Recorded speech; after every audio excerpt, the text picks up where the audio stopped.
I have a question here about, in the United States context, the First Amendment. The question asker writes, "Isn't it this simple?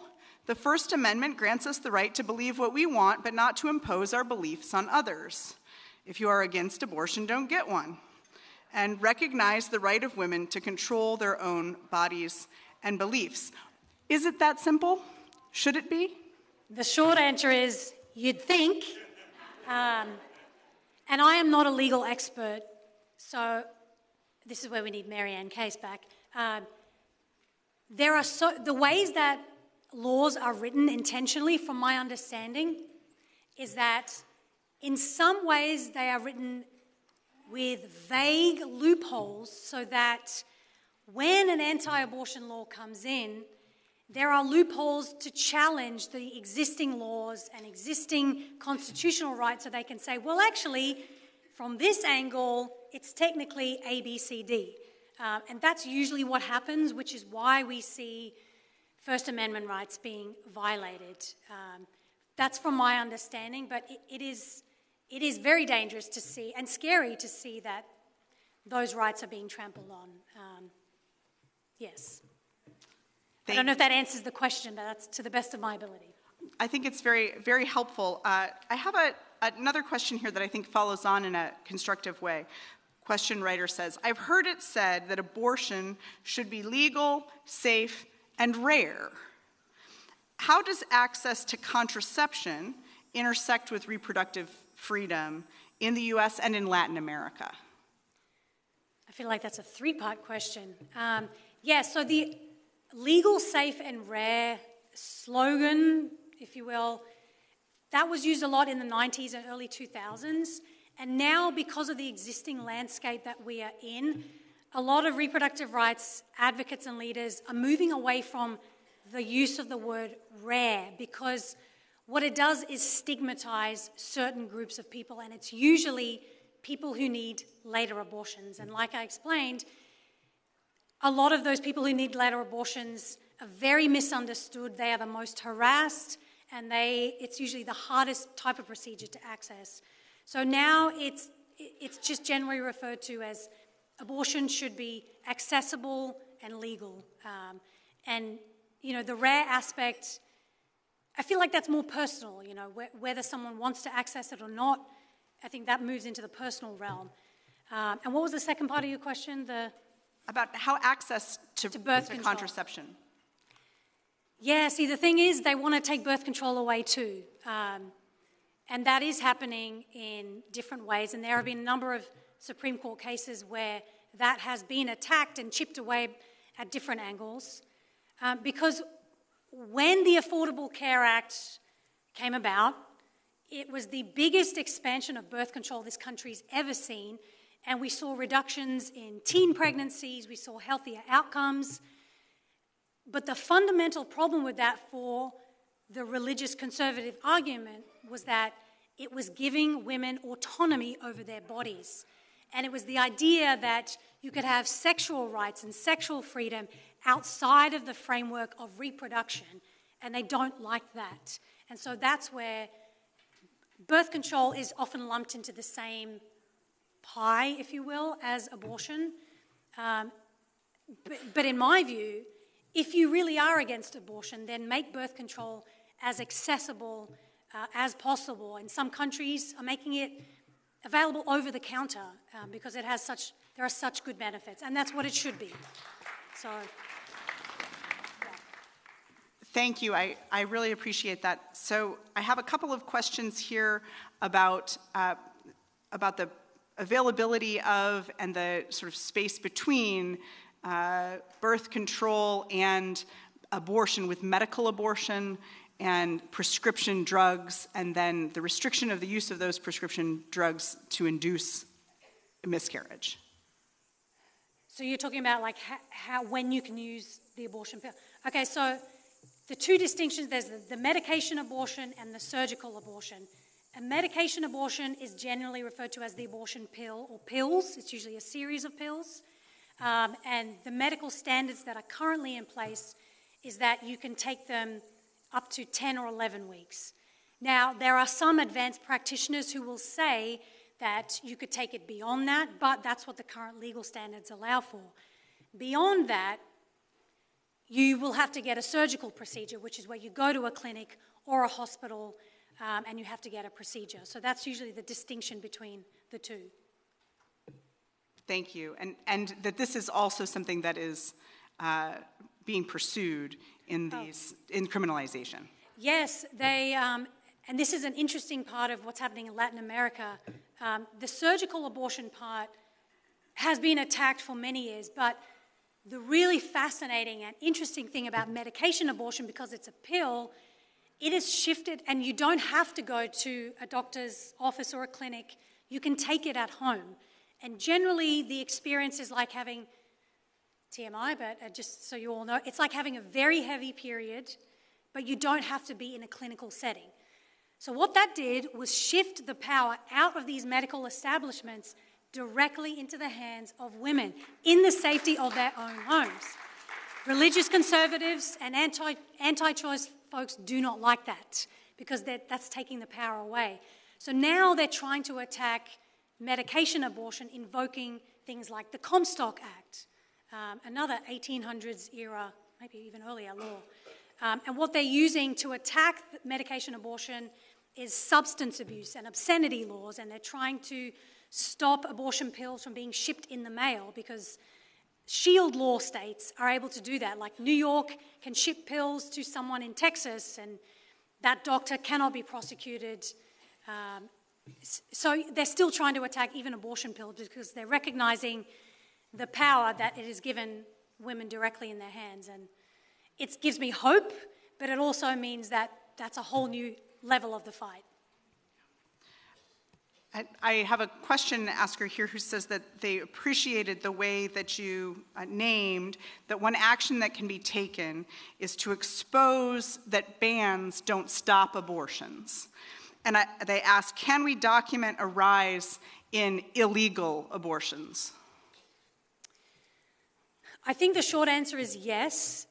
The problem with documenting illegal abortions is that whoever's doing the documenting, they're putting themselves at immense risk, especially with the amount of data being tracked on social media apps, on all the technology that we use, things like period tracking apps, pregnancy tracking apps. A lot of those are now allowing law enforcement to see private information from people when there is an ongoing investigation into someone's pregnancy. So the documenting of illegal abortions, which is happening, and there are secretive groups, especially in southern states and working across the border in Mexico, which we document in episode 8 of Green Tide Rising, a lot of those stories cannot be documented in the same way. It's often word of mouth, and it's through different ways of communicating that don't involve technology that is so rife to be exploited or exposed to law enforcement, which is scary. Thank you. I really appreciate that. You had mentioned the pastor, the 80-year-old pastor who had joined for the blessing, and his reference to a return to a, I forget the word you used, grisly. Yeah, gruesome. Make America gruesome again. Yeah.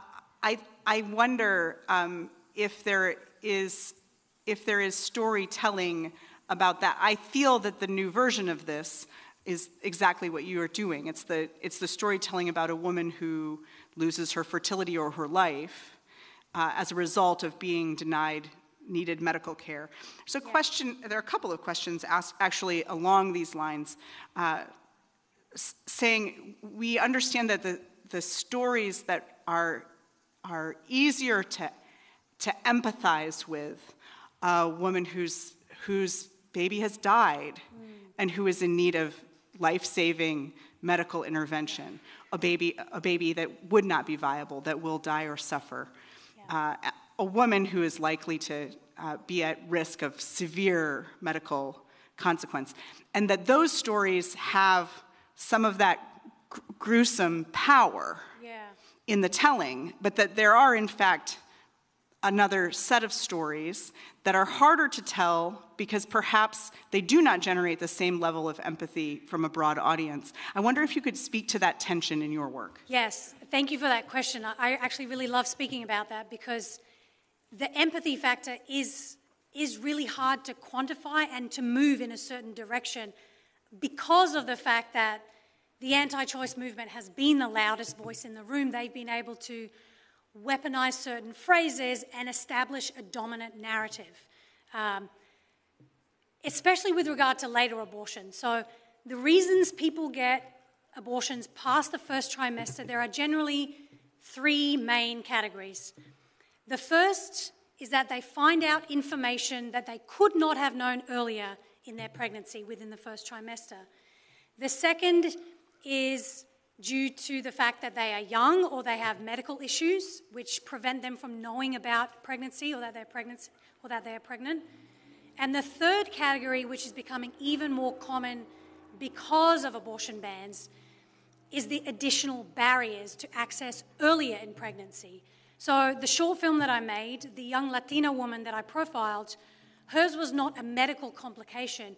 She had tried to get an abortion she actually tried to get the morning after pill, which tells you how early on she wanted to make the termination. But because of the additional barriers, she was in Florida, and then she went to Texas. She was caught up in a crisis pregnancy center, which told her lies about how far along she was in her pregnancy. That added barrier after barrier, and it pushed her later into pregnancy. And so that's usually what we see happening. And honestly, a lot of it is about stigma, which is why I really encourage people to use the word abortion and talk about it. And my primary audience for a lot of these projects, especially the later abortion film, was primarily a pro-choice audience because we are the majority in this country, but we don't necessarily speak up like it.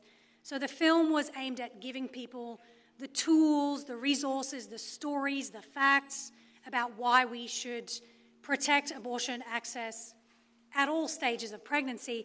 And I'll end on this one note. For instance, in the film, we talk about the phrase, show of hands, who's heard of the phrase late-term abortion? Okay, so it seems like majority of people. The phrase late-term abortion is not a medically accurate term. It is a propaganda term created by the anti-choice movement. According to medical providers, when you are late-term, that's when you're 40 weeks in your pregnancy, and now you're considering a C-section or an induction to give birth to a child. What they did was deliberately create this emotional reasoning behind an inaccurate term so that people could, political leaders, media folks could paint this picture of something horrific that no one should get behind. But generally, it's just referred to as abortion care, which happens at different stages of pregnancy. But the danger that we're seeing with the phrase late-term abortion is that now it's used by journalists, it's used in print, and there's not a lot of pushback on it.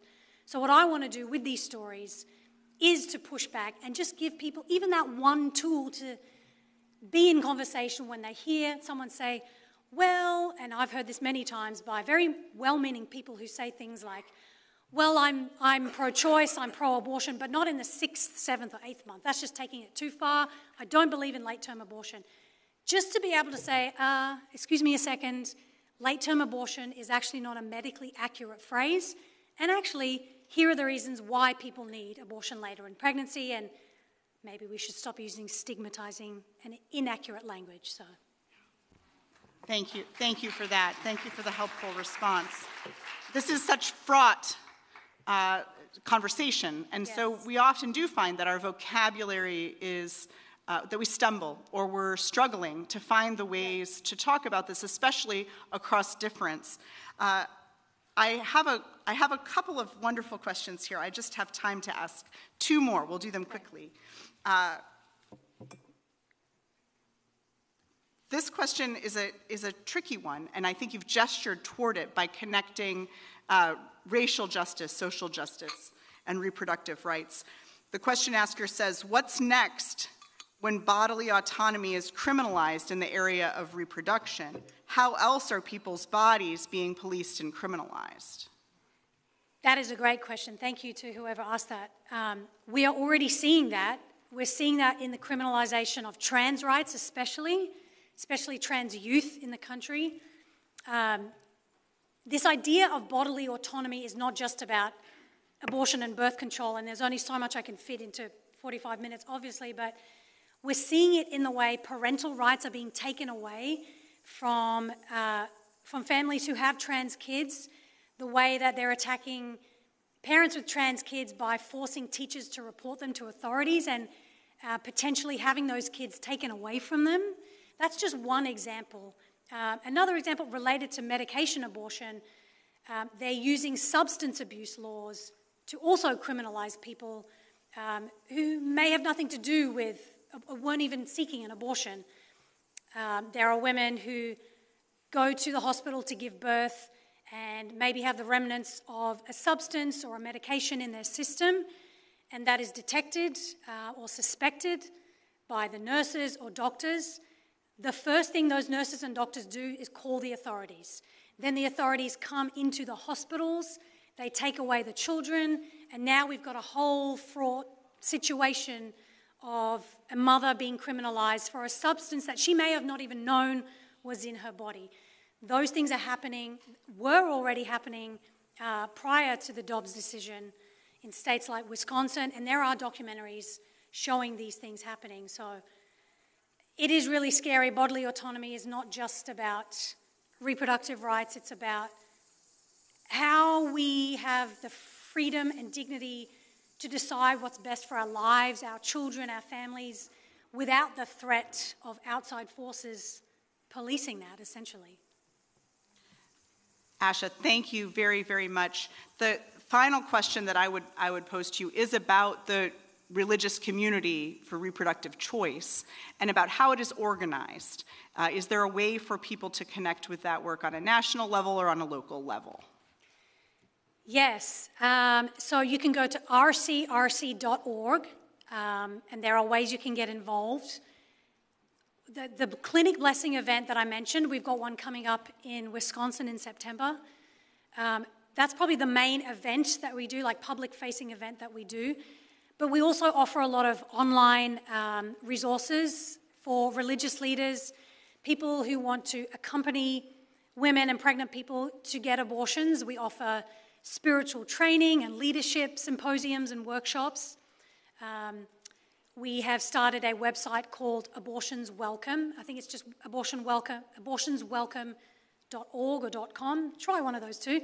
But what they've done is compile a whole interfaith selection of resources and tools for religious leaders to help people in their congregations and in their communities talk about abortion in a way that is irrelevant to their needs and their faith.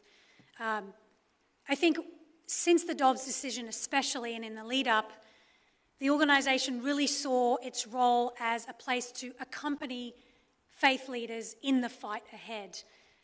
In the past, we've been involved in amicus briefs and legal challenges and things that are happening at the Supreme Court and at Congress. But because of the legal landscape, and there are organisations still doing that, we're one of the smaller organisations in the faith and repro landscape. We really see our role as an accompaniment organisation, and that's something that we really love to do, and supporting faith leaders in their journey as they best serve their communities. So all of those resources are on the website, and of course, if you just want to donate to the work that the organisation is doing, that is also very welcome. Asha will be signing books on the porch of the Hall of Missions. Please join me in giving appreciation to our speaker, Asha Dahya.